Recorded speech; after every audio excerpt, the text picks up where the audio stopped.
৮ বছর পর কফি শপের দরজার ওপারে আরিয়ানকে দেখে আমার ভেতরটা কেঁপে উঠল। একসময় যার হাসি আমার পৃথিবী ছিল, আজ সে এতটা অচেনা কেন? ভার্সিটির করিডোরেই আমাদের প্রথম দেখা।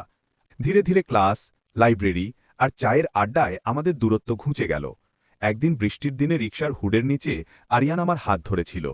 সেই ছোঁয়াতেই শুরু হয়েছিল আমাদের ভালোবাসার গল্প। কিন্তু বাস্তবের দেয়াল ছিল শক্ত। আমার বাবা, ধনী ব্যবসায়ী, কিছুতেই মেনে নিতে পারলেন না মেয়ের ভালোবাসা এক মধ্যবিত্ত ছেলের প্রতি। একদিন আরিয়ানকে ডেকে অপমান করে বললেন, তুমি আমার মেয়ের যোগ্য নও। সেই দিন থেকেই সব বদলে গেল। অসহায় আমি নিজের ভালোবাসা বাঁচাতে ওকে হারালাম। শেষ দেখা ছিল পার্কের সেই বেঞ্চে। ও চুপচাপ আমার হাত ছেড়ে দিল আর আমার পৃথিবীটা ফাঁকা হয়ে গেল। এরপর কেটে গেছে ৮ বছর। আমি ফিরে এসেছি দেশে। আরিয়ানও সফল জীবনে প্রতিষ্ঠিত। কিন্তু যখন কফি শপে ওর সাথে আবার দেখা হলো, আমার পুরনো অনুভূতিগুলো সব জেগে উঠল। আমরা আবার কথা বলতে শুরু করলাম। পুরনো দিনের মতো হাঁটতাম, হাসতাম। মনে হচ্ছিল হয়তো এবার ভাগ্য আমাদের দ্বিতীয় সুযোগ দিচ্ছে। এক রাতে ডিনারের সময় আমি ঠিক করলাম সব সত্যি বলবো।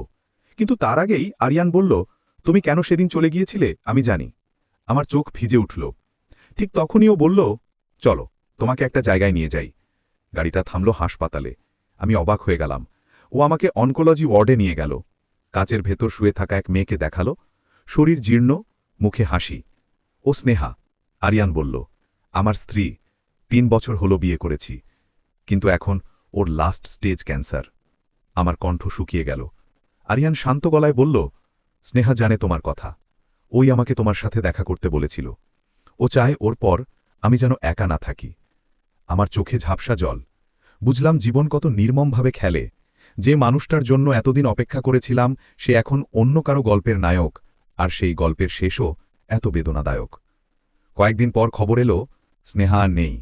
আমি গিয়ে আরিয়ানের পাশে দাঁড়ালাম, কিন্তু কিছু বলার মতো শব্দ খুঁজে পেলাম না। শুধু মনে হলো কিছু ভালোবাসা কখনো একসাথে থাকার জন্য নয়, শুধু দূর থেকে চাওয়ার জন্য।